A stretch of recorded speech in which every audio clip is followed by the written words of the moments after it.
हम बात करने जा रहे हैं कि कैसे कश्मीर में इस बार भारतीय जनता पार्टी शायद कुछ कमाल कर सकती है। और वो कैसे, वो मैं इसलिए कह रहा हूं कि एक वक्त हुआ करता था जब कश्मीर में पोलिंग के नाम पर डर का माहौल था। 2019 के बाद से मतदान के नाम पर डर नाम की चीज खत्म हो गई है। और वो इसलिए क्योंकि धारा 370 को मोदी सरकार ने 2019 में सरकार बनाने के बाद ही अगस्त के महीने में, अगस्त 2019 में निष्क्रिय किया, 35A को भी निष्क्रिय किया। और सुरक्षा व्यवस्था और एडमिनिस्ट्रेशन को सुचारू बनाने के लिए जम्मू कश्मीर और लद्दाख के क्षेत्र को अलग किया गया, दोनों को यूनियन टेरिटरी बनाया गया, इस आश्वासन और भरोसे के साथ कि जम्मू कश्मीर को जल्द से जल्द राज्य का दर्जा दे दिया जाएगा। लेकिन उस वक्त स्थानीय पार्टियां और खास करके कांग्रेस, इन सबों ने इस पूरे कदम का जबरदस्त विरोध किया। इस विरोध में जम्मू कश्मीर में जो सक्रिय पार्टियां हैं जैसे कि नेशनल कॉन्फ्रेंस, PDP, इसके साथ साथ वामपंथी CPIM, इन तमाम दलों ने मिलकर एक गुपकर समूह तैयार किया था। और हर मौके पर गुपकर समूह इस बात का विरोध करता था कि जम्मू कश्मीर के साथ नाइंसाफी हुई है। धारा 370 का निष्क्रिय किए जाना जम्मू कश्मीर की जनता के खिलाफ है, विश्वास के खिलाफ है, यह भरोसा तोड़ा गया है। सुप्रीम कोर्ट के फैसले के बाद जाहिर सी बात है गुपकर समूह के इस तमाम दलील का अब कोई औचित्य बचता नहीं है। लेकिन हाल ही में इन सभी पार्टियों ने तय किया था कि ये मिलकर एक इंडिया अलायंस के साथ रहेंगे या फिर खुद अपना अलायंस बनाएंगे और इसमें सक्रिय भूमिका निभाते हुए भारतीय जनता पार्टी को पछाड़ेंगे।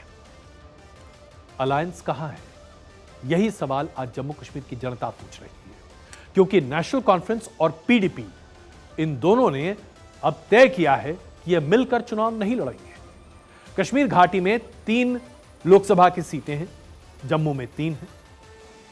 ऐसे में जम्मू कश्मीर के 3 सीटों पर जो घाटी की है, इन तीनों सीटों पर नेशनल कॉन्फ्रेंस अपने उम्मीदवार उतारने जा रही है और उसके साथ साथ PDP अपने उम्मीदवार उतारने जा रही है। हां, यहां पर सिर्फ एक पेच यह है कि नेशनल कॉन्फ्रेंस कहती है कि वो कांग्रेस के साथ गठबंधन में यानी कि इंडिया अलायंस के साथ है और ऐसे में इसमें कांग्रेस का समर्थन उन्हें मिलेगा। जम्मू कश्मीर के पूरे समीकरण को अब आपको समझाते हैं। जम्मू कश्मीर में लोकसभा की कुल 5 सीटें हैं, जम्मू रीजन में 2 और कश्मीर रीजन में 3 सीट है। जो हिंदू बहुल जम्मू क्षेत्र है उसमें 2019 में भारतीय जनता पार्टी ने अपनी सभी सीटों को जीतकर यह साबित कर दिया कि जम्मू क्षेत्र में भारतीय जनता पार्टी का वर्चस्व नेशनल कॉन्फ्रेंस और PDP दोनों के मुकाबले काफी अच्छा है। लेकिन घाटी के क्षेत्र में जो कि मुस्लिम बहुल है, नेशनल कॉन्फ्रेंस और PDP को यह पूरी उम्मीद है और थी कि भारतीय जनता पार्टी यहां कभी नहीं अपना दखल बना पाएगी। नेशनल कॉन्फ्रेंस का घाटी के सभी 3 सीटों पर लड़ने का ऐलान और PDP का भी घाटी के सभी 3 सीटों पर अपने उम्मीदवारों को सामने रखने का ऐलान इस बात का सूचक है कि अब यहां पर या तो इन 2 पार्टियों में से किसी एक की जीत होगी या फिर कोई तीसरा यहां बाजी मार सकता है। ऐसे में जो हालात बनते दिखाई दे रहे हैं वो स्पष्ट हैं कि गठबंधन न होने की वजह से अब कम से कम नेशनल कॉन्फ्रेंस और PDP दोनों एक दूसरे के परस्पर विरोधी हैं। जो गुपकर अलायंस 2019 में बना था वो छित विछित हो चुका है। इस माहौल में हमारा इकट्ठे चलना बहुत जरूरी था और यही वजह थी कि मैंने बॉम्बे में जब इंडिया अलायंस की मीटिंग हुई तो मैंने वहाँ जब जम्मू कश्मीर की बात चली तो मैंने कहा वहाँ पर कि फारूक साहब हमारे सबसे सीनियर लीडर हैं, जम्मू कश्मीर के हवाले से ये फैसला करेंगे।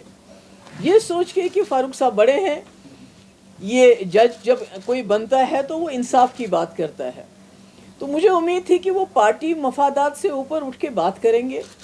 और अगर यही फैसला करना जो उन्होंने किया, अगर उनको लगा, फारूक साहब को लगा, उमर साहब को लगा कि PDP की आवाज़ से बेहतर आवाज़ हमारे पास लोग हैं, जो नुमाइंदे हैं, वो ज़्यादा बेहतर तरीके से जो जम्मू कश्मीर के लोगों का दर्द है, जो यहाँ की तकलीफ़ है, जो यहाँ की मुसीबत है, उसकी अक्कासी पार्लियामेंट में कर सकती, तो कुछ भी नहीं करना था। जो बात कल उमर साहब ने कही, ये बात ये आज से 2 महीने पहले कह सकते थे, मुझे फ़ोन कर सकते थे फारूक साहब। अगर स्ट्रेट कॉन्टेस्ट होगा तो नेशनल कॉन्फ्रेंस को नुकसान होगा। यहाँ पे उम्मीदवार ज़्यादा हैं, इसमें भी आपको नेशनल कॉन्फ्रेंस का नुकसान नज़र आता है।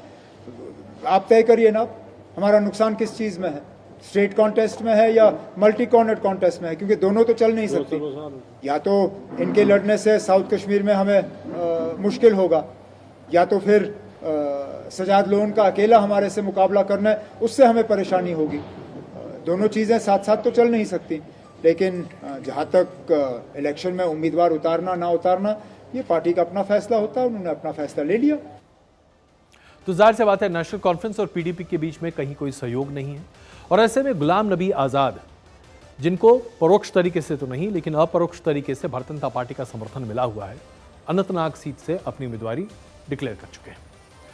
गुलाम नबी आज़ाद अगर ये चुनाव जीत जाते हैं तो भारतीय जनता पार्टी के लिए एक कदम आगे तो होगा।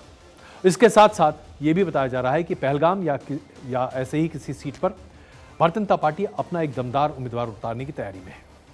और अगर इन 2 सीटों पर भारतीय जनता पार्टी के सहयोगी दल या भारतीय जनता पार्टी को बढ़त मिल गई तो सोचिए इसका असर हिंदुस्तान में तो होगा ही, पाकिस्तान में क्या होगा, और इसके साथ साथ पूरी दुनिया इसे किस नज़रिए से देखेगी।